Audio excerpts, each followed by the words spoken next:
आमाच्या विशेष बुलेटिनमध्ये आपलं स्वागत आहे. पाहूया विशेष बातमी. पत्रकार परिषदेत माजी केंद्रीय कृषी मंत्री शरद पवार यांनी इंडिया आघाडी, कर्जमाफी, शेतकरी प्रश्न आणि राज्यातील राजकीय घडामोडींवर भाष्य केले. देशातील विविध राष्ट्रीय पक्ष पुन्हा एकत्र येण्यासाठी प्रयत्नशील असल्याचे सांगत शरद पवार यांनी एका बाजूला पंतप्रधान नरेंद्र मोदी यांच्या नेतृत्वाखालील भाजप आणि दुसऱ्या बाजूला मोदींचे नेतृत्व मान्य नसलेले पक्ष एकत्र येत असल्याचे म्हटले.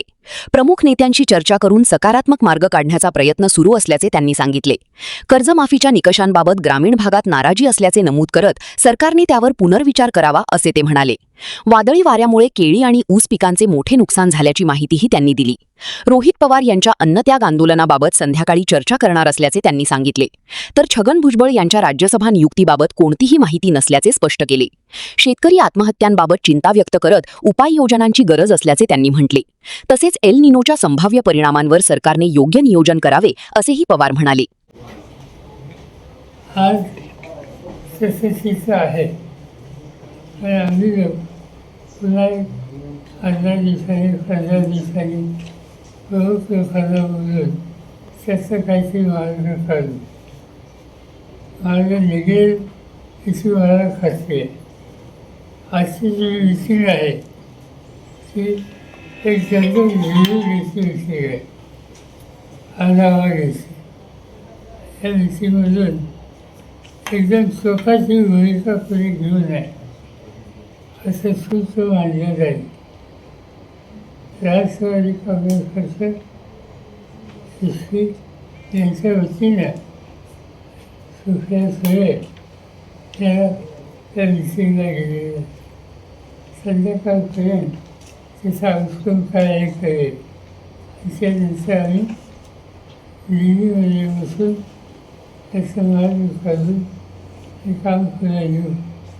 आता जवळपास पुढचे 3 वर्ष निवडणुका नाही आहे. त्याला वेळ हातात आहे त्या सगळ्यांना एकत्र. साहेब, कर्जमाफी झाली परंतु एवढे निकष लावलेले आहेत ती शेतकऱ्यांपर्यंत ती कर्जमाफी पोहोचणार नाही असे शेतकऱ्यांचं म्हणणं आहे.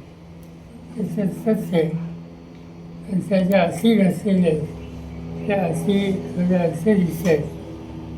पण गव्हर्नमेंट एखादा निकाल घेतला त्याचं सूत्र हे लोकांना मान्य नसतं. पण अशीच गव्हर्नमेंटची तयारी हा निर्णय घ्यायचा आहे आणि त्यावेळेस तसा निर्णय त्यांनी घेतला तो अधिक उपयोगी नसेल तर लोकशाहीमध्ये गव्हर्नमेंटची सुसंवाद साधून त्याच्यात दुरुस्ती कशी करता येईल यासाठी प्रयत्न करणं याची आवश्यकता असते. आणि म्हणून माझ्या फलसुनी एवढंच सांगितलं की माझा प्रयत्न हा की महाराष्ट्राचे मुख्यमंत्री देशाचे कन्सर्न लोक असतील त्यांच्याशी बोलून कर्जमाफीमध्ये जो निर्णय घेतला आहे त्याच्या ज्या कमतरता आहेत त्या कशा दूर करता येतील आणि शेतकऱ्यांना मदत करता कशी येते. त्याच्यात काही कमतरता आहे म्हणून लगेच फेकून द्या मंजूर नाही ही स्वतःची भूमिका आज घ्यायची नाही. साहेब, वादळी वाऱ्यामुळं शेती पिकांचे मोठ्या प्रमाणात नुकसान होते. आपण बघितलं तर बारामती असेल की इतर केळी आणि बागायती पिकांचे मोठ्या प्रमाणात नुकसान झालेले, परंतु हे नुकसान भरून नाही येणार आहे. असं नाही. माझ्याकडे असाच रिपोर्ट झाला आहे.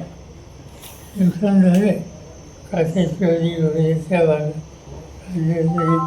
अशा काही भागात विशेषतः केळी आणि ऊस याच्यात नुकसान झालेलं आहे. पण बघूया आता सध्याची एक स्कीम आली तिथं फासोलीची व संदादा इन्स्टिट्यूटची त्याचा रिपोर्ट आला आहे ना. त्याचा रिपोर्ट आलेला आहे.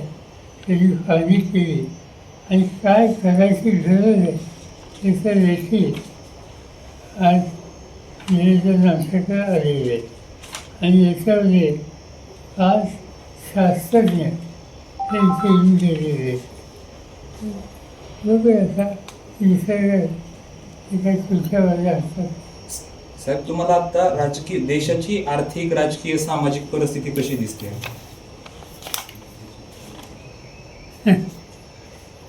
एकदम देशाच्या आर्थिक इतक्या चुका जाऊ नका साहेब, रोहित पवारांनी 12 तारखेपासून पंढरपूरला अन्नत्याग आंदोलनाचा इशारा दिला आहे की मागच्या कर्जमाफी योजनेमध्ये जे सहभागी होते त्या शेतकऱ्यांना कर्जमाफी फक्त 50,000ची दिली जाईल असं सरकारने सांगितलं. या अटीवरती त्यांनी असा निर्णय घेतलेला आहे. त्याच्याकडं मला वाचन करायचं मग माझी हेच नाही आणि कॉन्सॅप्ट चालले करतो. आमा चॅनलला लाईक करा, बातमीला शेअर करा, सबस्क्राईब फॉलो करायला विसरू नका.